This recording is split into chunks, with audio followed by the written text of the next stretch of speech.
So in this video I am going to explain you the condition for acceptable wave function। कुछ conditions की हम बात करने जा रहे हैं बच्चों कि कौन से wave function acceptable होंगे और कौन से wave function acceptable नहीं होंगे। तो इससे पहले वीडियो में बच्चों हम बात कर चुके हैं सोंडिजर इक्वेशन की। वहाँ पे हमने बात की थी Erwin Schrodinger proposed an equation for calculating wave function. तो इरविन जो सोंडिजर साइंटिस्ट थे उन्होंने ये वेव इक्वेशन जो है प्रपोज की किस चीज़ के लिए पर बच्चों, to calculate the wave function को कैलकुलेट करने के लिए। तो बच्चों ये जो वेव इक्वेशन है इसको जब कैलकुलेशन किया जाता है, इसको जब सोल्व किया जाता है तो बच्चों इसकी बहुत सारी वैल्यूज पॉसिबल हैं। तो यहाँ इस इक्वेशन के सॉल्यूशन का क्या मतलब होता है, जैसे हमारी सिंपल बच्चों क्वाड्रेटिक इक्वेशंस होती हैं उनको सोल्व करते हैं तो उनकी वैल्यूज आती है कुछ, जैसे कि इसकी वैल्यू बच्चों प्लस और माइनस 2i। इसको सोल्व करके ऐसे बच्चों ये डिफरेंशियल इक्वेशंस होती हैं, इनको सोल्व किया जाता है तो यहाँ से साई की कुछ वैल्यू निकल के आएंगी, जैसे यहाँ पे एक्स की वैल्यू आई। तो सॉल्यूशन का मीनिंग सिंपल, जैसे क्वाड्रेटिक इक्वेशन का सॉल्यूशन है वैसे ही इनका एक डिफरेंट मेथड है सोल्व करने का, लेकिन इनको जब सोल्व किया जाता है तो इनके बहुत सारे सॉल्यूशन पॉसिबल है। One feature of solution of any given Schrodinger equation, a feature common to all differential equation is that infinite number of possible solutions are allowed mathematically। infinite कोई भी डिफरेंशियल इक्वेशन होगा तो उसमें बच्चों एक चीज़ common होती है कि उनके जो है बहुत सारे सॉल्यूशंस पॉसिबल होते हैं, infinite number of solution possible होते हैं। For instance if sine x is a solution of the equation, अगर ऊपर वाली इक्वेशन का साइन एक्स एक सॉल्यूशन है तो उसका ए साइन बी एक्स भी उसका एक सॉल्यूशन होगा। A and B are the arbitrary constant. अगर साइन एक्स सॉल्यूशन है तो बच्चों ए आगे कॉन्स्टेंट जो लगा हुआ है ए अगर बच्चों इसको आगे कर दिया जाए तो A sine B X, it is A sine B X. A sine B X भी क्या होगा बच्चों, उसका सॉल्यूशन होगा। तो ए कोई भी नंबर है कहने वाला सॉल्यूशन, जैसे कि यहाँ पर एक्स रख करके 2 मतलब राइट हैंड साइड इसका टू लेफ्ट हैंड साइड हो जाता है। ऐसे ही बच्चों साइन एक्स यहाँ पे पुट करेंगे तो लेफ्ट हैंड साइड बराबर क्या आएगी, राइट हैंड साइड के बराबर आएगी। तो ऐसे ए साइन बी एक्स अगर साई की जगह रखा जाएगा तब भी क्या हो रहेगा, राइट हैंड साइड बराबर लेफ्ट हैंड साइड की आ रही होगी। और ए भी क्या है बच्चों, आर्बिट्री कांस्टेंट है, मतलब इनकी वैल्यू कुछ भी हो सकती है, 2 हो सकती है, 2.1 हो सकती है, कोई भी अपनी इच्छा से आर्बिट्री मतलब अपनी इच्छा से कोई भी कांस्टेंट, सारे के सारे इस इक्वेशंस को सेटिस्फाई करेंगे। राइट हैंड साइड इसको लेफ्ट हैंड साइड, तो बहुत सारे नंबर ऑफ सॉल्यूशंस यहाँ पर पॉसिबल होते हैं डिफरेंशियल इक्वेशन के। लेकिन but all solution are not acceptable, लेकिन सारे के सारे सॉल्यूशन एक्सेप्टेबल नहीं होते। क्या कंडीशन है जब वेव फंक्शन बच्चों एक्सेप्टेबल होगा या नॉट एक्सेप्टेबल होगा, उसी को हम इस वीडियो में आगे देखने वाले हैं। फिलहाल मैंने यहाँ पर बच्चों ये बताया है कि जो डिफरेंशियल इक्वेशंस होती हैं उसके बहुत सारे पॉसिबल सॉल्यूशंस हैं, लेकिन सारे सॉल्यूशंस एक्सेप्टेबल नहीं होते हैं।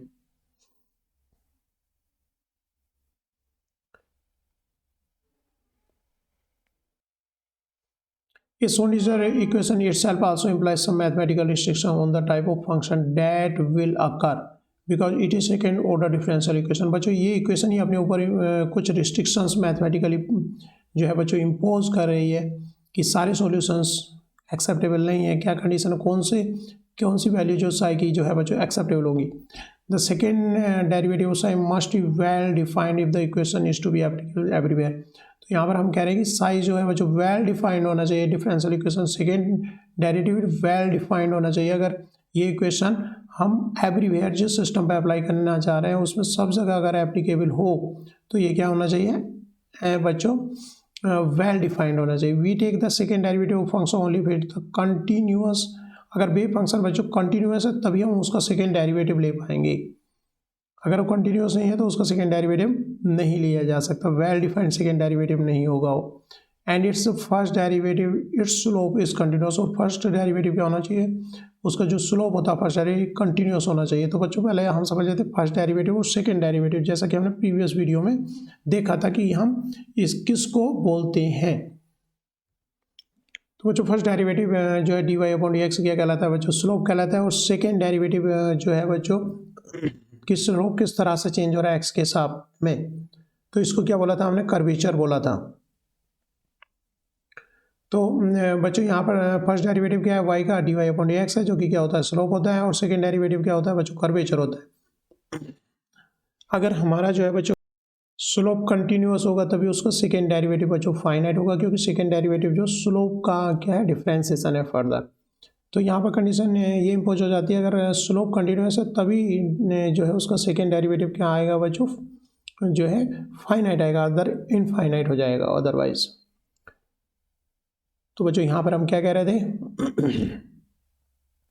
We can take the second derivative of a function only if it is continuous. अगर वो कंटिन्यूस है तभी उसका सेकेंड डेरिवेटिव। तो यहाँ से बच्चों वेव फंक्शन पे कुछ जो है रिस्ट्रिक्शंस जो है अप्लाई हो जाते हैं कि हमारा साइज जो होना चाहिए, क्या होना चाहिए बच्चों, फाइनाइट होना चाहिए, और उसका फर्स्ट डेरिवेटिव क्या होना चाहिए, कंटिन्यूस होना चाहिए।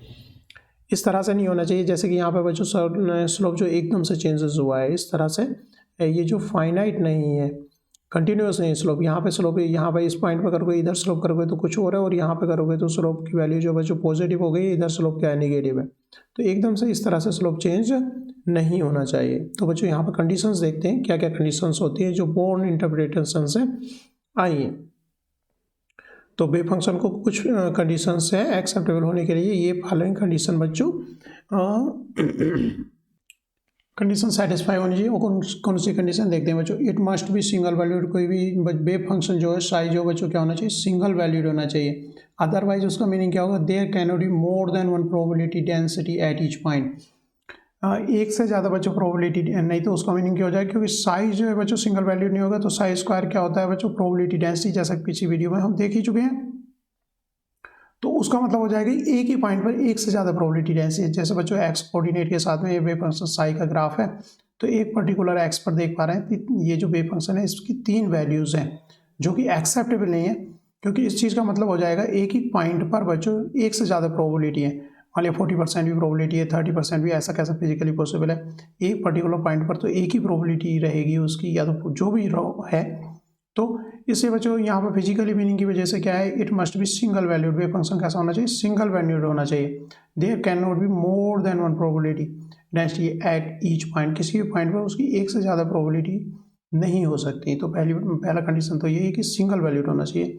बच्चों देखते second, it can not become infinite over a finite region of space.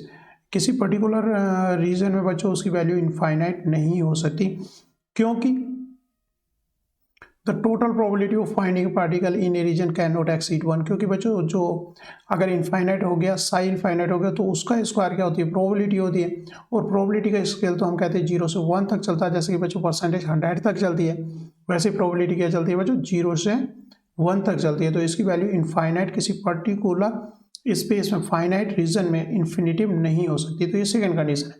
पहली कंडीशन क्या देखी, it must be single valued. Wave function क्या होना चाहिए, सिंगल वैल्यूड होना चाहिए।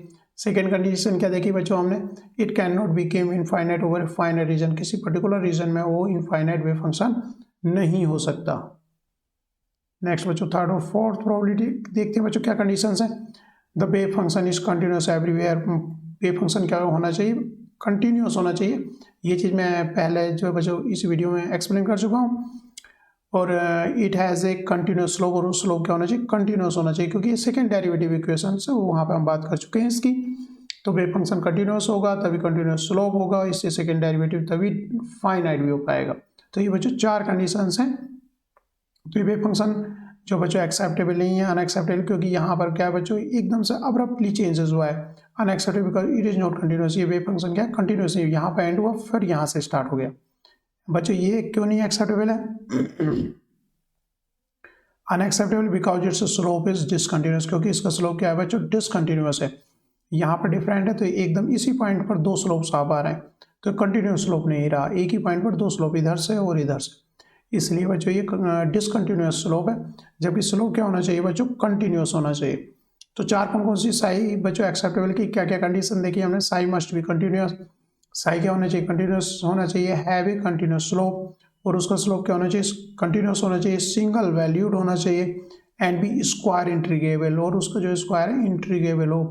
अभी हम कंडीशन बच्चों नॉर्मलाइजेशन में इसकी पढ़ेंगे आगे।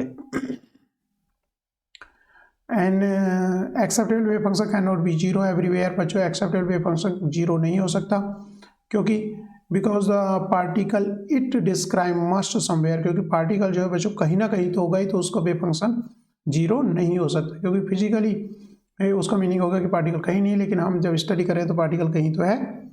तो इसलिए बच्चों इसकी वैल्यू क्या नहीं हो सकती बच्चों, जीरो नहीं हो सकती। यहाँ पर देखते हैं although an infinite number of solution of the Schrödinger equation exist, बहुत सारे सॉल्यूशन जो है बच्चों किसी Schrödinger इक्वेशन का एग्जिस्ट करते हैं, not all of them are physically acceptable, लेकिन सारे एक्सेप्टेबल नहीं होते हैं। In the example shown here, जो कि यहाँ पर एग्जाम्पल दिखाया हुआ है, where the particle is confined between the two impenetrable walls, तो बच्चों पार्टिकल को कन्फाइन किया गया, रखा गया, तो इनपेनिट्रेबल मतलब जिसके अंदर वो पेनिट्रेट नहीं कर सकता, जिसके अंदर एंटर नहीं कर सकता, ऐसी वॉल के बीच में किसी पार्टिकल को रखा गया, किसी इलेक्ट्रॉन प्रोटॉन जो भी। The only acceptable wave function are those that fit between the walls, केवल वही जो है बच्चों वेव फंक्शन एक्सेप्टेबल होगा जो दो वॉल के बीच में फिट हो रहा हो, क्योंकि एंड पर जाकर के वेव फंक्शन क्या होना चाहिए, जीरो होना चाहिए। Like the vibration of stretching string, जैसे कि स्ट्रेचिंग स्ट्रिंग जो होती है उसके अंदर जो वाइब्रेशन होते हैं, because each wave function correspond to a characteristic energy, each wave function बच्चों कुछ पर्टिकुलर एनर्जी से कनेक्टेड होता है। तो यहाँ पर हम देख पा रहे हैं, तो कौन सा दो वाल के बीच में बच्चों फिट हो रहा है वेव फंक्शन, तो यहाँ पर जो ये ग्रीन कलर का जो है बच्चों वो फिट हो पा रहा है, लेकिन पिंक कलर वाले जो है बच्चों फिट नहीं हो पा रहे, एक अप जा रहा है एक डाउन जा रहा है, लेकिन यहाँ पर एंड तो ग्रीन वाला हो रहा है, तो ग्रीन वाला ही केवल इन दो वाल के बीच में फिट हो पा रहा है, जो हमारी बाउंड्री कंडीशन रूल आउट कर रही है बाकी दो को। तो ग्रीन वाला केवल एक्सेप्टेबल है, बाउंड्री कंडीशन मतलब बाउंड्री पर जाकर वेव फंक्शन जो है जीरो होना चाहिए। बाउंड्री मतलब सीमा पर, यहाँ और यहाँ, तो बाउंड्री कंडीशन, कंडीशन मतलब शर्त, सीमाओं पर वेव फंक्शन क्या होना चाहिए जो इस तरह का वेव फंक्शन ही एक्सेप्टेबल होगा जो कि फिट हो रहा हो इसके अंदर, मतलब बाउंड्री पर वेव फंक्शन क्या हो रहा हो, जीरो। तो इसलिए बच्चों यहाँ पर ग्रीन वाला केवल एक्सेप्टेबल है। तो बहुत सारे वेव फंक्शंस तो boundary condition rule out many solution, बहुत सारे सॉल्यूशन को तो बाउंड्री कंडीशन रूल आउट कर देती है। Only certain energy are permissible, तो केवल कुछ ही एनर्जी के जो वेव फंक्शन रह जाते हैं वही परमिसेबल होते हैं, जो कि बाउंड्री पर जाकर के फिट हो पा रहे हैं, जैसे कि इस कंडीशन के अंदर हमने देखा।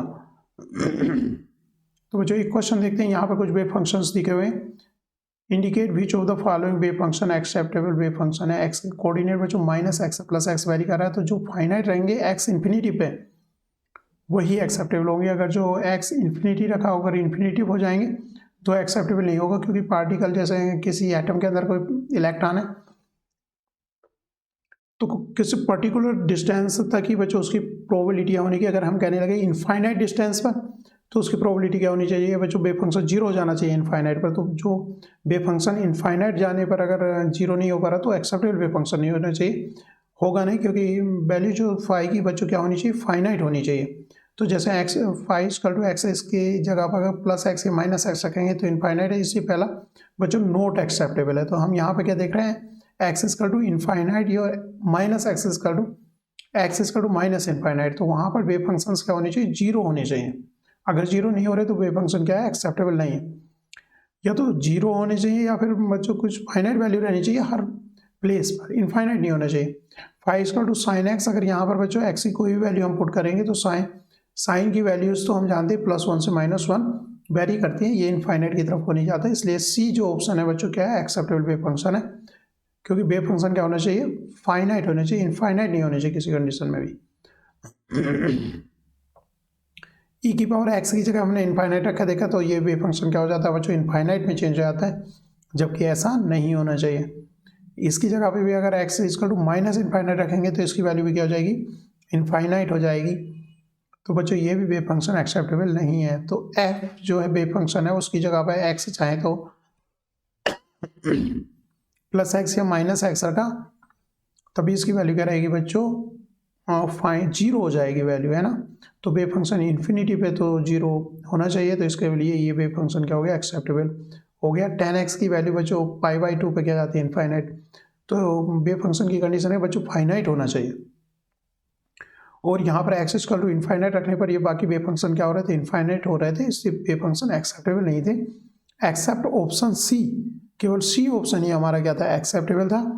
और ऑप्शन एफ जो कि एक्स की वैल्यू इनफाइनाइट रखने पर इनफाइनाइट नहीं हो रहा था, कुछ वैल्यू उसकी फाइनाइट ही रह रही थी, जीरो हो जा रही थी, क्योंकि इन्फिनिटी पे तो वेव फंक्शन जीरो होना चाहिए, क्योंकि इलेक्ट्रॉन तो कुछ फाइनाइट डिस्टेंस तक ही पॉसिबल है। इससे बच्चों हमने इन्हें देख सकते हैं, एक्स की वैल्यू इन्फिनिटी और माइनस इन्फिनिटी रखे कि ये जो है बच्चों वेव फंक्शन फाइनाइट और है या फिर इनफाइनाइट है।